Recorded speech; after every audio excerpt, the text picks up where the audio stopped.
desse capítulo, lindas histórias, eu gostaria de compartilhar com vocês a história de Moisés. Ela está nos versículos 23 a 26.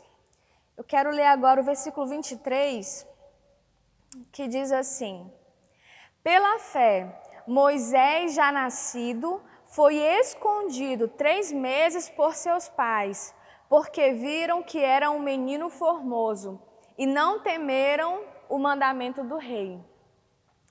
O que acontece? No livro de Êxodo, nos capítulos 1 e 2, conta essa história com mais detalhes, né? Diz que levantou-se um rei no Egito que não conhecia José, né?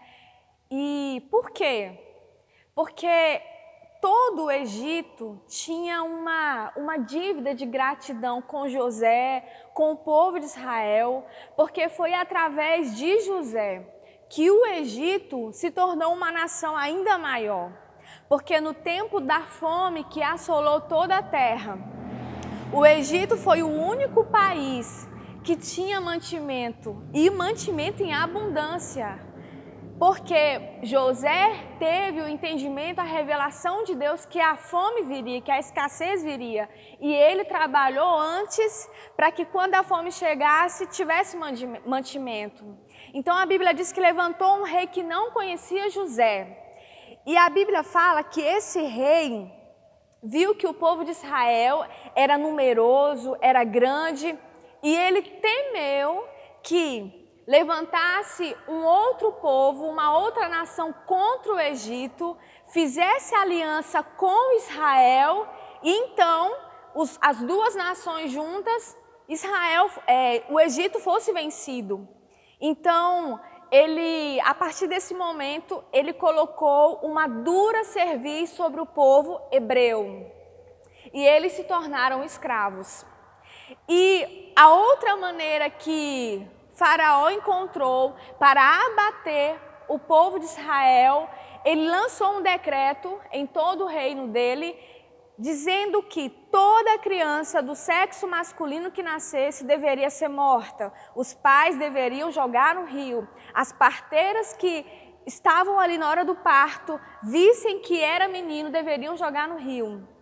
Porque assim, aquela geração iria crescer somente mulheres, as mulheres ali daquela geração iriam se casar com os egípcios e iria se misturar de tal forma que não haveria mais nação de Israel, né? Chegaria um tempo que não haveria mais nação de Israel e os povos estariam misturados.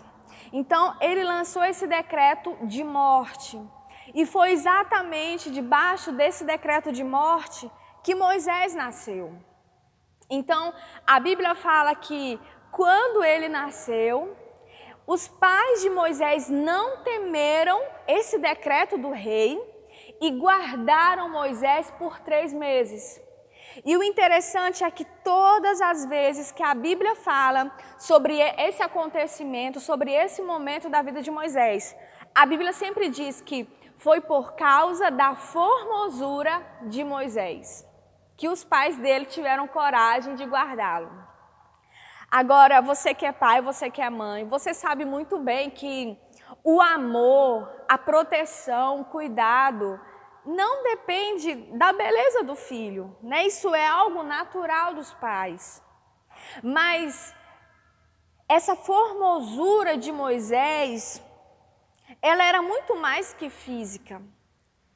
No livro de Atos, no capítulo 7, versículo 20, quando Estevão estava ali fazendo seu discurso, Estevão disse que Moisés era formoso aos olhos de Deus. Antes de ser formoso aos olhos dos seus pais, Moisés era formoso aos olhos de Deus. Havia como que um selo da eternidade sobre Moisés, declarando: esse não pode morrer. Em Jeremias, no capítulo 1, versículo 5, Deus diz assim para Jeremias: antes que eu te formasse no ventre materno, eu te conheci, e antes que saísse da madre, te consagrei e te constituí profeta às nações. A gente vê que Deus escolhe, chama, consagra, constitui Jeremias antes mesmo dele nascer. Então, quando Jeremias veio a essa terra, ele já tinha um propósito de ser um profeta de Deus naquela geração. E o Senhor, para que o propósito dele se cumprisse, ele fez com que Jeremias nascesse e crescesse e se tornasse ali um profeta. São propósitos eternos de Deus. Outra passagem bíblica lindíssima é o Salmo de Davi.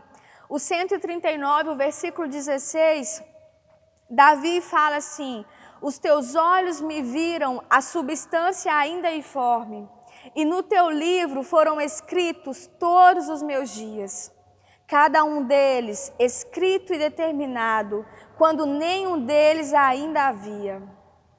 Então, Davi, ele tem esse entendimento, essa revelação, que quando ele ainda estava no ventre materno, ainda sem forma, Deus já o havia escolhido e escrito os propósitos do céu para a vida de Davi.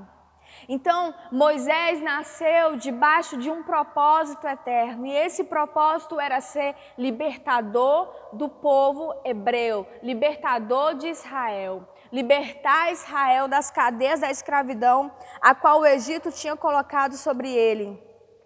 E tem um versículo muito lindo, abrindo um parêntese aqui, tem um versículo no Salmo 2, o versículo 4, que diz assim: aquele que habita nos céus dá risada, o Senhor zomba dos seus inimigos. Então, Faraó, ele faz um plano, para acabar com a nação de Israel. E Deus ouve aquele plano ali, olha para a terra e vê Faraó fazendo aquele plano, e Deus começa a dar risada, é isso que o Salmo diz.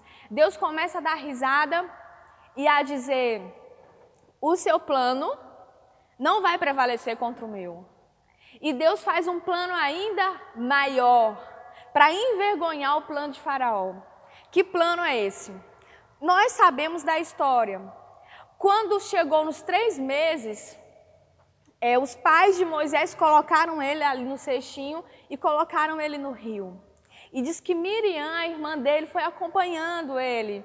E teve um determinado momento que a filha de Faraó dá de encontro com esse cestinho. E quando ela abre ali, eu creio que ela percebeu, ela sabia do decreto, ela percebeu que era um hebreu.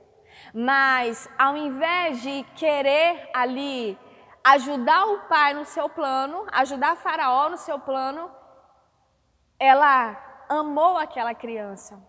E na mesma hora, chega Miriam e fala: eu conheço alguém que pode criar este menino para você. E o que acontece?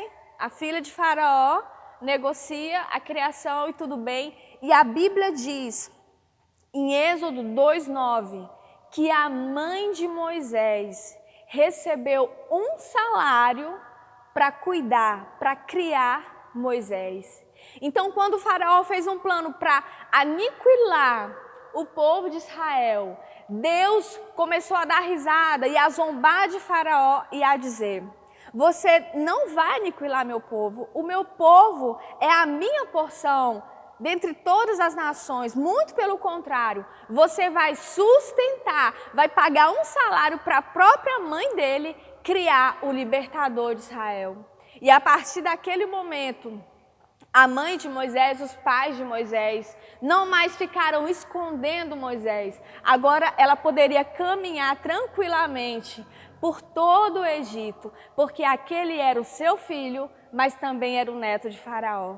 Então a gente vê que o Senhor é soberano, soberano sobre todas as autoridades que há nessa terra.